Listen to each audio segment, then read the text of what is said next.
భారతదేశానికి అభివృద్ధితో పాటు కావాల్సింది సమాజానికి, భారతదేశపు సమాజానికి గుండె ధైర్యం, శత్రు దేశాల మీద పోరాడగలిగే శక్తి, ముందుకొస్తుంటే నిలవరించగలిగే శక్తి.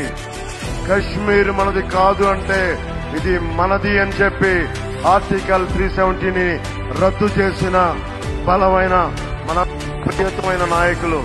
దశాబ్ద కాలంలో ఒక్క ఉగ్రవాది కూడా భారతదేశం వైపు కన్నెత్తాలంటే భయపడే పరిస్థితికి మొత్తం భారతదేశాన్ని, కన్యాకుమారి నుంచి కశ్మీర్ వరకు భారతదేశాన్ని ప్రపంచ చిత్రపటంలో మనందరికీ గర్వంగా నిలబెట్టిన వ్యక్తి.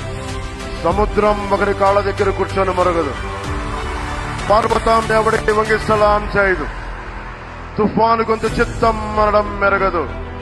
నేనింత కలిపి పిడికిడి మట్టే కావచ్చు, కానీ గొంతెత్తితే భారతదేశపు మువ్వెన్నెల జెండాకున్నంత పొగరుంది. ప్రధానమంత్రి గారు గొంతెత్తితే ప్రతి భారతీయుడు ప్రతి అణువణువు కదులుద్ది. కేవలం సంక్షేమం కాకుండా అభివృద్ధి, ప్రతి ఒక్కరికి ఉపాధి, పరిశ్రమలు, ప్రతి ఒక్కరికి మనకి సాగునీరు, తాగునీరు ఇలాంటివన్నీ ప్రొవైడ్ చేయగలుగుతా ఉన్నారు.